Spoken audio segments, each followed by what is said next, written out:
Et avec nous, le premier secrétaire du Parti socialiste et député, Olivier Faure. Bonjour. Bonjour. Les éléphants du PS, Hollande, Jospin, Aubry, soutiennent votre liste. C'était le moment, visiblement, de sauver Glucksmann. Mais pourquoi voulez-vous sauver Glucksmann? On a une offre pas très politique. loin dans les sondages, très haut dans les sondages. Mais écoutez, on vient de loin. En fait, on a eu une campagne présidentielle où nous avons fait 6%. Il y a aujourd'hui une reconstruction qui se fait avec une nouvelle génération qui a envie de montrer que le socialisme peut se marier aussi avec l'écologie politique. C'est ce que nous présentons dans cette offre originale où il y a 4 partis qui se sont rassemblés pour pouvoir faire liste commune. Donc le Parti socialiste, bien sûr, Place publique, qui est un mouvement issu de la société civile. Nouvelle donne, avec Pierre Larouturou, qui a été le co-auteur du pacte finance-climat avec le prix Nobel de la paix Jean Jouzel, et avec les radicaux de gauche. Et donc, c'est un chemin que nous ouvrons pour un rassemblement plus vaste. Et celles et ceux qui ont envie de voir à la fois l'Europe progresser et qui ont envie de voir la gauche se rassembler, ont une liste pour le faire. Parce que l'enjeu de ce scrutin, chacun l'aura compris, ce n'est pas le Front National contre les libéraux d'Emmanuel Macron. Ça, c'est un débat franco-français. Il y a 28 pays qui votent. Et donc, la question, c'est qui sera majoritaire en Europe? Les libéraux de Macron et les nationalistes de Le Pen seront en fait dans des groupes marginaux. Mais comment, et donc la question Faure du vote efficace, c'est de savoir si ça bascule ou pas. Et si vous voulez changer d'Europe, la seule façon de le faire, c'est de le faire avec les sociodémocrates qui aujourd'hui sont à quelques sièges de cette victoire possible. Mais comment, Olivier Faure, un parti comme le PS, quand même, a pu se ranger derrière un novice en politique, Raphaël Glucksmann? C'est pas un aveu d'échec pour le PS? Mais c'est étonnant que vous l'auriez dit comme ça. En fait, on a toujours des partis politiques qui s'imposent, qui cherchent, etc. Nous, on a cherché au contraire à ouvrir nos portes, y compris au monde intellectuel, à Raphaël Glucksmann, qui est un essayiste et qui, effectivement, a lancé un mouvement avec la société civile. Et donc, on a sur cette liste des gens comme Jérôme Karsanti, qui est l'avocat d'Anticor, l'association de lutte contre la corruption. On a Raphaël Pitti, qui est un médecin humanitaire qui a fait 84 déplacements en Syrie ces dernières années. On a des gens formidables qui ont... Claire Nouvian, qui est prix Nobel d'écologie.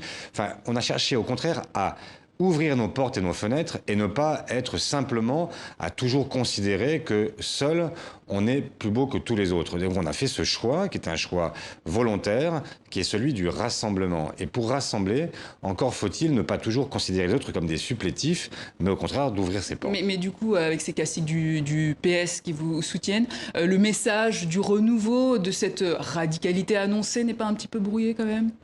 Mais écoutez, c'est pas parce qu'il y a une nouvelle génération qui est soutenue par la génération précédente que ça brouille le message.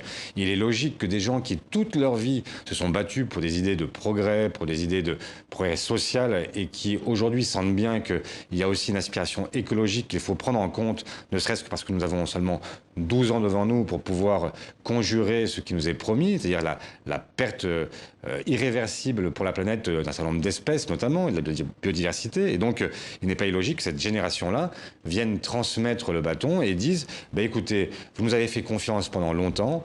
Si vous nous avez fait confiance, aujourd'hui, venez prendre la main que vous tende cette nouvelle génération avec Raphaël Glucksmann. Bon, je rappelle quand même que toutes les figures historiques du PS n'ont pas rejoint votre liste. Ségolène Royal et Elisabeth Guigou, elles soutiennent La République En Marche. En même temps, on a le sentiment que toutes les idées de gauche, de centre-gauche, de social-démocratie se rejoignent. Et pourtant, vous êtes totalement divisés. À qui profite la division? Eh bien, à l'extrême droite, regardez.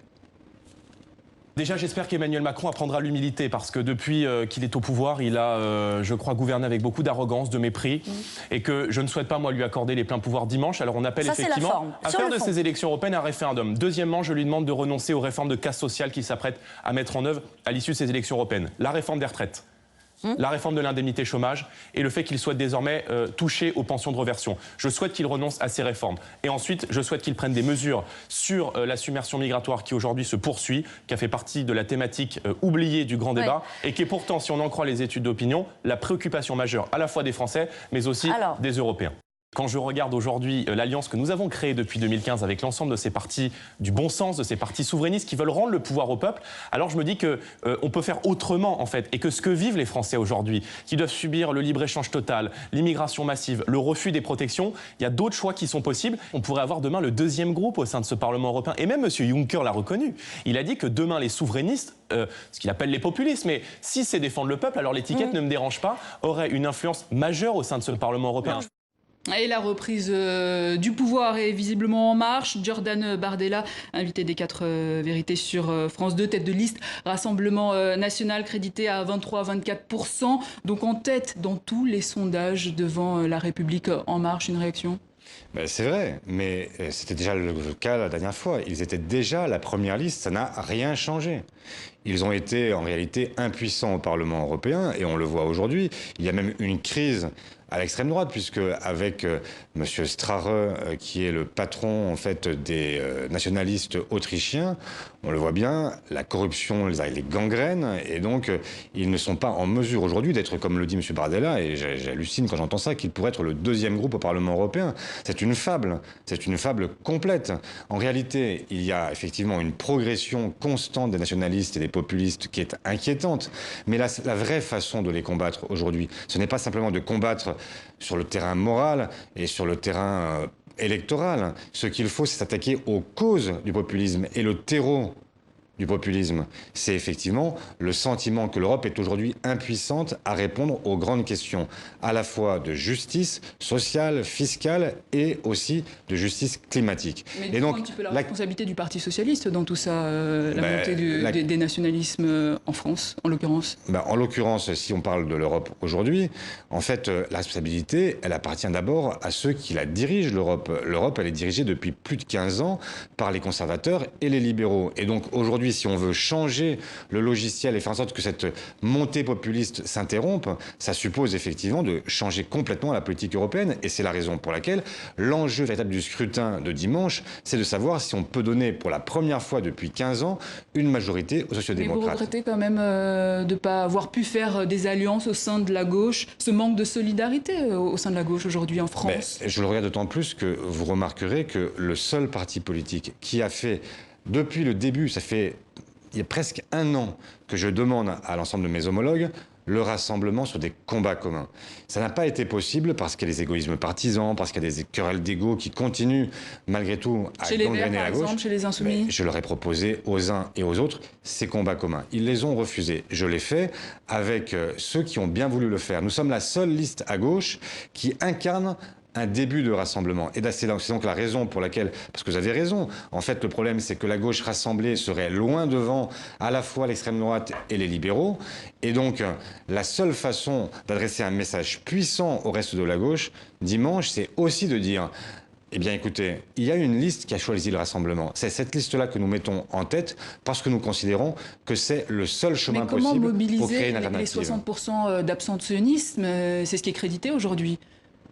C'est vrai, mais donc c'est la raison pour laquelle je leur dis, c'est la première fois depuis 15 ans, rendez-vous compte, depuis 15 ans, nous sommes dirigés par des libéraux en Europe. Pour la première fois, nous avons la possibilité de changer, de renverser la table et de faire en sorte qu'il y ait une rupture avec la politique qui est conduite. Ça n'est pas rien. Et si ça ne décolle pas dimanche, si vous n'avez aucun siège au Parlement européen, que ferez-vous, Olivier Faure? Je continuerai à me battre. Vous ne démissionnerez pas? Mais la vie politique est ainsi faite que la question qui nous est posée, c'est de savoir comment est-ce qu'on cherche à convaincre semaine après semaine, mois après mois. Je sais bien que la renaissance du Parti socialiste est une histoire de longue haleine parce que nous avons aujourd'hui beaucoup d'électeurs et d'électrices qui sont dans une forme de défiance, de déception aussi par rapport à l'épisode passé. Et donc je sais bien qu'il faut maintenant arriver à recrédibiliser cette offre, à retrouver une confiance qui a disparu. Je sais que c'est long, mais je sais aussi qu'à travers les ruptures que nous avons engagées, et notamment en montrant que nous étions non pas le vieux parti hégémonique qui cherche à caporaliser l'ensemble de la gauche, mais le parti qui porte la responsabilité, au contraire, de continuer à faire vivre la gauche, eh bien j'espère que ce message sera entendu dimanche et que nous pourrons derrière faire en sorte que nous puissions reconstruire au-delà dans les mois qui viennent sur d'autres échéances. Je rappelle que vous êtes premier secrétaire du Parti socialiste et que vous faites liste commune avec Raphaël Glucksmann, tête de liste Place Publique.